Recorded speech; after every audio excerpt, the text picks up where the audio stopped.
বাংলা ভাষা ও সাহিত্যের ক্লাসরুমে সকল শিক্ষার্থীকে স্বাগত জানাই।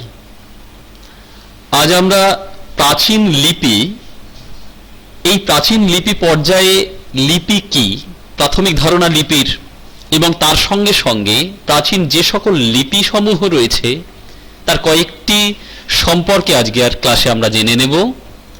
প্রাসঙ্গিকভাবে মনে করে দিই তোমাদের, এই প্রাচীন লিপির মধ্যে সর্বপ্রাচীন যে সমস্ত লিপিগুলি রয়েছে তার মধ্যে যেমনভাবে চিত্রলিপি, ভাবলিপি কিংবা কুইপু, এই সম্পর্কে বিস্তৃত ধারণা আজকের ক্লাস থেকে তোমরা লাভ করবে। সুতরাং ক্লাসের শেষ পর্যন্ত অবশ্যই থাকবে আশা করি। লিপি সম্পর্কে জানবার পূর্বে আমাদের একটু মনে করে নিতে হবে ভাষা সম্পর্কে কয়েকটি কথা। সৃষ্টির প্রথম লগ্নে যখন মনুষ্য জাতি সৃষ্টি হলো তখন কিন্তু মানুষ কথা বলতে জানতো না। প্রয়োজনের তাগিদে মানুষ কথা বলতে শিখল। বিভিন্ন আওয়াজ করে তারা প্রথম মনের ভাব প্রকাশ করত, তারপর সেই আওয়াজ অর্থাৎ সেই ধ্বনি সমূহ এক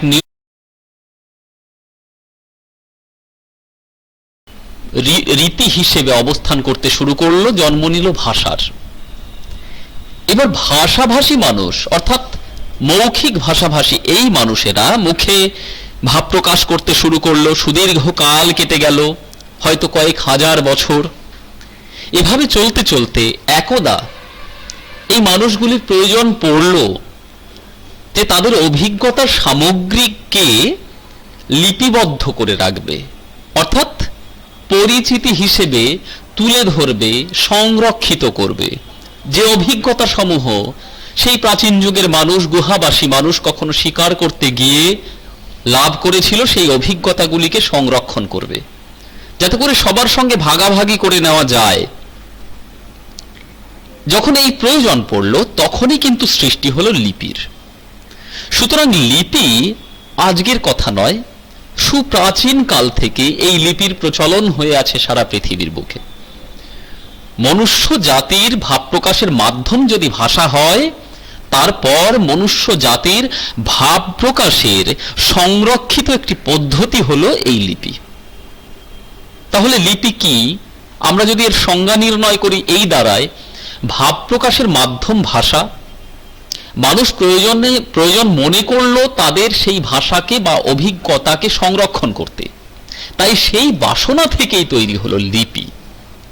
যে ভাষা ছিল শুধু শোনবার জন্য, তা এবার হলো লেখা পড়বার এক বিষয়। সুতরাং বিমূর্ত ভাষা এবার মূর্ত রূপে প্রতীয়মান হলো। আসলে লিপি কি? বিমূর্ত ভাষা। আমি বলছি কথাগুলি, এই কথাগুলি তোমরা শুনছো, কিন্তু যখন লিখে ফেললে, লেখার আগে অবধি তা ছিল বিমূর্ত। আর এই বিমূর্ত থেকে যখন তুমি লিখে ফেললে বা তোমরা লিখে ফেললে, তখন তাকে বলা হলো মূর্ত প্রতীক। সুতরাং কথা বা ভাষার মূর্ত প্রতীক বা ধ্বনির মূর্ত প্রতীক হলো লিপি। সভ্যতা এগিয়ে চলার এ কিন্তু এক বৃহৎ ধাপ বলা যেতে পারে, পদক্ষেপ বলা যেতে পারে লিপিকে।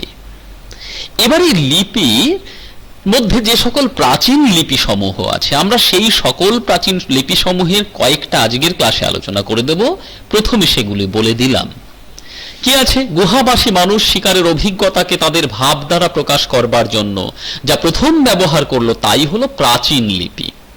সুতরাং আমরা লিপির পরিচয় হিসেবে যেগুলি পাই তা হলো প্রথম সেই লিপি। এই প্রসঙ্গে একটা ছোট্ট গল্প তোমাদের শোনাই। আসলে লিপি কিভাবে তৈরি হলো?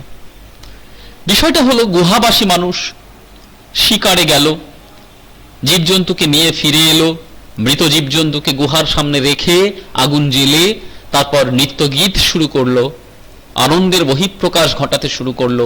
অবশেষে সেই বৃহৎ জন্তুটিকে কেটে টুকরো টুকরো করে তারপর খাদ্য হিসেবে তারা ব্যবহার করতে শুরু করলো। যখন টুকরো টুকরো করলো, রক্ত ঝরে পড়লো, গড়িয়ে গেল রক্ত। আর সেই দানা বাঁধা কিংবা গড়িয়ে যাওয়া রক্ত গুহাবাসী মানুষদের ছোট্ট শিশুটি হাতে লাগিয়ে গুহার দেওয়ালে ছাপ দিয়ে ফেলল। তা দেখে বড় মানুষ যারা ছিল তারা ভাবলো, তাই তো, এ মনে হচ্ছে কোনো ভাব প্রকাশ করলো। অর্থাৎ সেই ছাপ দেখে তারা মনে মনে ভাবতে শুরু করলো যে এভাবে যদি আমরা গুহাবাসী মানুষেরা আমরা শিকার করে নিয়ে আসা জীবজন্তুর মৃতদেহের রক্তের সাহায্যে লেপন প্রক্রিয়ার মধ্য দিয়ে কিছু ভাব প্রকাশ করি কেমন হয়। এ থেকেই তৈরি হয়ে গেল চিত্রলিপি। সুতরাং চিত্রলিপির প্রথম পর্যায় ছিল গুহাবাসী মানুষের শিকার এবং শিকার করে ফেরার পরে সেই রক্তের ছাপ, এটা নিশ্চিত। লক্ষণীয়, ফ্রান্স, স্পেন, অস্ট্রেলিয়া, সাইবেরিয়া, ভারতের ভীমবেটকাতে প্রাচীন যে সকল গুহা আছে সেই সকল গুহায় কিন্তু এই চিত্রলিপির নিদর্শন পাওয়া গেছে এবং তা এখনো শিহরিত করে আমাদের তার দিকে তাকালে। তার কারণ আজ থেকে বহু কাল পূর্বের নিদর্শন হিসেবে সেগুলো আমাদের সামনে দাঁড়িয়ে আছে। লক্ষণীয়, পৃথিবীর সবচেয়ে প্রাচীন চিত্রলিপিটি 30,000 বছরেরও আগে আঁকা হয়েছিল। 30 বছর হয়ে গেছে, 30,000 বছরেরও আগে আঁকা হয়েছিল। সুতরাং তোমরা বুঝতে পারছো যে 30,000 বছর আগে আমাদেরই কোনো পূর্বপুরুষ তখন সবেমাত্র ভাষা আবিষ্কৃত হয়েছে, ভাষায় ভাব প্রকাশ করতে পারছে, তারপর তৈরি করলো তারা লিপি। সেখান থেকে পরিবর্তিত হতে হতে হতে হতে আজ আমরা এত সুন্দরভাবে মনের ভাব প্রকাশ করতে পারি, কখনো গ্রন্থে, কখনো খাতায়। কি অদ্ভুত লাগে না? শিহরিত হয় না? ভীষণ শিহরণ জাগে। এবার এই প্রাচীন লিপির মধ্যে যেগুলি অবস্থান করছে তার মধ্যে চিত্রলিপি হলো প্রধান, এই মাত্র যেটা বললাম। এই চিত্রলিপিটি কি, এই সম্পর্কে আমরা একটু ব্যাখ্যা নিয়ে নিই। ল্যাটিন শব্দ পিকটাস, এই পিকটাস ল্যাটিন শব্দের অর্থ হলো চিত্র। তোমাদের আরেকটু তার সঙ্গে সংযোগ করে দিই, তোমরা ইতিমধ্যেই নবম শ্রেণীতে পড়েছো বা কোনো প্রবন্ধে পড়েছো যে বাংলা ভাষায় পৃথিবীর সমস্ত ভাষাগুলিকে আমরা যদি স্বয়ং সম্পূর্ণ ভাষা হিসেবে খুঁজি তার মধ্যে কিন্তু ইংরেজি শব্দ স্বয়ং সম্পূর্ণ শব্দ নয়, অর্থাৎ আত্মনির্ভরশীল শব্দ নয়। আত্মনির্ভরশীল ভাষা হিসেবে আমরা সংস্কৃতকে গ্রহণ করতে পারি, লাতিনকে গ্রহণ করতে পারি, ফার্সিকে গ্রহণ করতে পারি, গ্রিককে গ্রহণ করতে পারি। কেমন? সুতরাং ইংরেজি শব্দ আমরা যেগুলো জানি সেগুলো তারা কিন্তু কখনোই স্বয়ং সম্পূর্ণ বা আত্মনির্ভরশীল ভাষা নয়। তো ল্যাটিন শব্দ পিকটাস, যার অর্থ হলো চিত্র, আর গ্রাফ বা গ্রাম এর শব্দ হলো লিখন। তাহলে পিকটাস এবং গ্রাম এই শব্দ থেকে এই দুটির সমন্বয়ে তৈরি হলো পিক্টোগ্রাফ, যার অর্থ হলো চিত্রলিপি। এই লিখন পদ্ধতিতে ব্যবহৃত চিহ্ন বা চিত্রের মধ্য দিয়ে কোনো ধারণা বা তথ্য স্থাপন করা হয়। আসলে পিক্টোগ্রামের মধ্য দিয়ে কি হয়, কোনো ধারণাকে স্পষ্ট করা হয়, কোনো তথ্যকে তুলে ধরার চেষ্টা করা হয়। যেমন ভাবে বললাম গুহাবাসী মানুষ তার অভিজ্ঞতাকে তুলে ধরতে চাইছে। কেমন? তোমরা নিশ্চয়ই এরকম চিত্র কখনো কখনো দেখবে, লক্ষ্য করবে। চিত্রলিপি লিখে কখনো তোমরা যদি এই জাল বিন্যাসের মধ্যে সার্চ করো, মানে ইন্টারনেটে সার্চ করে নাও, তাহলে খুঁজে পাবে চিত্রগুলি, ছবিগুলি। কেমন? যাই হোক, অনেক সময় এই চিত্র প্রতীক ধর্মী হয়ে থাকে, তাই চিত্রলিপি একে বলা হয়। কোনো প্রতীক বা চিহ্নকে নির্দেশ করে, এই কারণে একে বলা হয়ে থাকে চিত্রলিপি। এবার এই চিত্রলিপিকে দুটো ভাগে ভাগ করা হয়। প্রথম থেকে কি বলা হয়? প্রথম থেকে বলা হয় প্রস্তর খোদিত আর একটা প্রস্তর চিত্রিত। একটা প্রস্তরে খোদাই করে লেখা হয় আর একটা প্রস্তরে চিত্র এঁকে আঁকা হয়। মানে ব্যাপারটা কেমন জানো তো? তোমরা নিশ্চয়ই কোনো মন্দিরে কিংবা মসজিদ কিংবা গুরুদ্বারাতে কখনো কখনো দেখেছো, সেখানে ওই ব্ল্যাক স্টোনের উপরে কিংবা গ্রানাইট স্টোনের উপরে বেশ সুন্দর করে খোদাই করে নাম টাম লেখে। কেমন? এটা কিন্তু চিত্রলিপি। ঠিক আছে? এই যে খোদাই করা হলো, এটা প্রস্তর খোদিত চিত্রলিপি। আরে প্রস্তর চিত্রিত কি পাথরের উপরে যখন আঁকা হচ্ছে, বিভিন্ন রং দিয়ে আঁকা হলো, তখন তাকে বলা হয় প্রস্তর চিত্রিত। যখন পাথর খোদাই করে লেখা হয় তখন তাকে বলা হয় প্রস্তর খোদিত, মানে হলো পিক্টোগ্রাফিক্স। কেমন? পিক্টোগ্রাফিক্স এটা বলা হচ্ছে যখন প্রস্তর খোদিত হলো। আর যখন প্রস্তর চিত্রিত হলো তখন বলা হয় পিক্টোগ্রামস। পাথরের উপরে যখন ছবি আঁকা হচ্ছে বিভিন্ন রং চং দিয়ে, তখন তাকে বলা হয় পিক্টোগ্রামস। প্রাগৈতিহাসিক যুগের চিত্রলিপিতে ব্যবহৃত হতো পাখি, বৃত্ত, ত্রিভুজ, চতুর্ভুজ, পাতা, তীর, ধনুক, এইগুলো দিয়ে মনের ভাব প্রকাশ করত তারা। কেমন? এইভাবে চিত্রলিপিটা আস্তে আস্তে আস্তে আস্তে আস্তে আস্তে রূপ পরিবর্তন করতে করতে করতে করতে বিভিন্ন পরবর্তী সময় অসংখ্য লিপিতে পরিবর্তিত হয়। আমরা এর পরবর্তী সময় আরো লক্ষ্য করব কিভাবে ব্রাহ্মী লিপি থেকে উৎপন্ন হয়েছে বাংলা লিপির এই যে শ্রেণীবিন্যাস, কিংবা ফিনিশীয়, আরামীয়, এই সমস্ত লিপি, সুমেরীয়, বানমুখ, চীনা লিপি, মিশরীয় লিপি, এইগুলো সম্পর্কে যখন বলবো তখন তোমাদের মধ্যে আরো স্পষ্ট ধারণা জন্মাবে। কেমন? যাই হোক, এখান থেকে তোমরা অনুভব করলে যে চিত্রলিপির দুটি বিন্যাস, একটা হলো প্রস্তর খোদিত আর একটা প্রস্তর চিহ্নিত। তবে বলে রাখি, তবে এর আগেও লিপির আর একটা স্তর ছিল বলে একজন ভাষাতাত্ত্বিক বিশেষ, তার নাম হলো ডেভিড ডিরিনজার। এই ডেভিড ডিরিনজার এই লিপি, চিত্রলিপির আগে আরেকটা লিপি ছিল বলে মনে করেন, তার নাম হলো ভ্রূণলিপি। ভ্রূণ মানে প্রাথমিক। আসলে ভ্রূণলিপি হলো এই চিত্রলিপির পূর্ববর্তী সময়ের প্রাথমিক কোন লিপি, কিন্তু কথা হলো তার কোনো নিদর্শন এখনো লিপি বিশারদদের কাছে বা এই সভ্য সমাজের কাছে এসে পৌঁছয়নি। কেমন? বেশ, আমরা এর পরের পার্টে চলে যাই, যেখানে আমরা দেখছি ভাবলিপি। ভাবলিপি কি?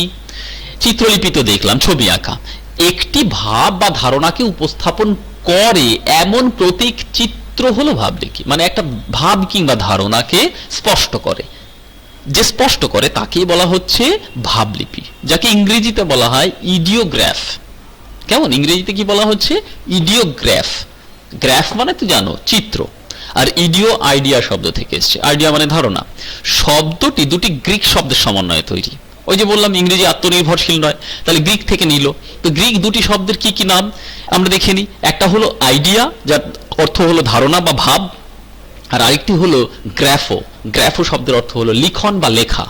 তাহলে কি দাঁড়ালো? আইডিওগ্রাফ মানে আইডিওগ্রাফো মানে হলো আইডিওগ্রাফ ইংরেজিতে, যাকে পারিভাষিকভাবে বলা হচ্ছে ভাব লিখন। একই অর্থে প্রচলিত পারিভাষিক শব্দ হিসেবে ভাবলিপি শব্দটি গ্রহণ করা যেতে পারে। মানে একই অর্থকে প্রকাশ করে, কিন্তু পারিভাষিক হিসেবে আমরা ভাবলিপিকে গ্রহণ করতে পারি। ব্যাপারটা কেমন জানো তো? ধরো তুমি বলছো যে সূর্য, ঠিক আছে? এবার এই সূর্যের পারিভাষিক আরো শব্দ থাকতে পারে, মানে বিভিন্ন শব্দ। ধরো সূর্য না বলে আমি বললাম তপন, কিংবা বললাম ভাস্কর, কিংবা বললাম দিবাকর। এই যে পারিভাষিক শব্দগুলো আরো রয়েছে পরিভাষাগত। কেমন? এই রকমই ভাবলিপি ছিল তখন। বিষয়টা কেমন আরো স্পষ্ট হবে, দেখো একটা উদাহরণ দিয়ে দিই। ভাবলিপির পর্বে চিত্রলিপির মতো না বুঝিয়ে মূলত সেই ছবির ভাবকে বোঝানো হতো। কেমন? ধরে নাও, কেমন একটা চিত্রলিপিতে আমরা জানি যে গোল আকার দিলে বোঝানো হতো সূর্য। কেমন? উল্টানো কড়াই দিলে বোঝানো হতো আকাশ, মানে কড়াইটা উল্টানো, এরকম একটা চিত্র আঁকলে পরে কেমন তাকে বলা হচ্ছে কড়াই উল্টালে কেমন হয়, এরকম একটা চিত্র হয়।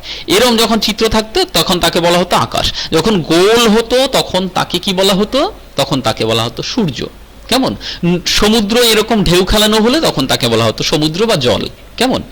এইবার কথাটি হলো এই সূর্যের গোল না দিয়ে, গোল হলো সূর্য, তাহলে এটা হলো চিত্রলিপিতে, কিন্তু গোল দিয়ে সূর্যের কথা না বুঝিয়ে আমরা তাপকে বোঝাতে শুরু করলাম, যে কোনো তাপ। ধরে নাও আগুনের পাশে বসে আছি, আগুন থেকে একটা তাপ আসছে, গরম আসছে। এই গরম ভাবটিকে বোঝানোর জন্য আমি তখন সূর্য অর্থাৎ গোলটাকে আঁকলাম।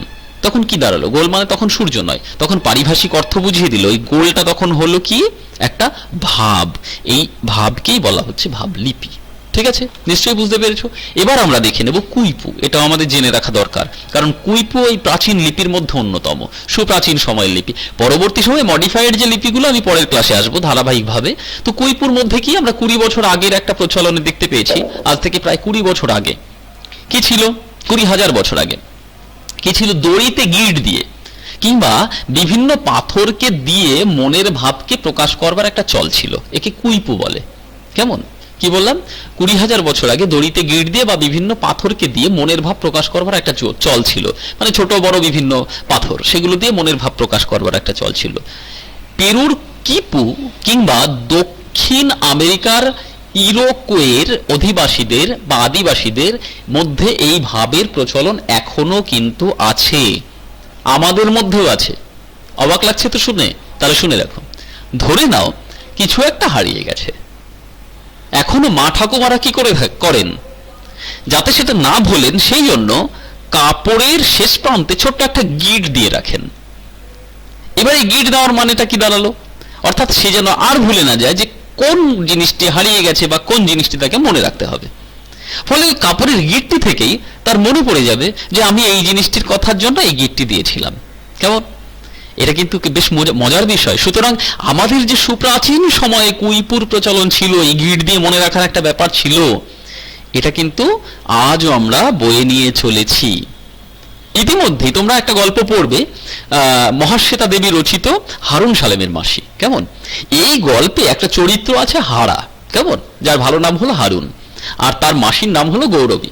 এবার গৌরবী হারাকে বলেছে যে তুই এই এই জিনিসগুলো নিয়ে আসবি দোকান থেকে, কেরোসিন তেল নিয়ে আসবি, তার সঙ্গে এগুলো নিয়ে আসবি। কিন্তু হারা মানে হারুন, ও অতটা মনে টনে রাখতে পারে না, খালি ভুলে যায়। সেই জন্য হারা কি করে, ওর হাতে থাকে একটা দড়ি, তাতে গিট দিয়ে নিয়ে যায়। ওই গিটগুলো থেকে ওর মনে থাকে যে এই গিটটার মানে হলো কেরোসিন, এই গিটটার মানে হলো অন্য সমস্ত জিনিস। এইগুলো গিট দিয়ে ও কিন্তু মনে রাখার চেষ্টা করে। সুতরাং এটা কিন্তু আমাদের আজকের দিনে দাঁড়িয়ে আধুনিক সভ্যতাতেও কিন্তু এই কুইপুর প্রচলন আছে। কেমন? যাই হোক, আমরা প্রাচীন 3টে লিপি সম্পর্কে জেনে নিলাম। আমি আরেকবার তোমাদের রিমাইন্ড করিয়ে দিই, একটা চিত্রলিপি বা গ্রন্থিলিপি, তারপরে ভাবলিপি, এবং অবশেষে আমরা দেখলাম কুইপু।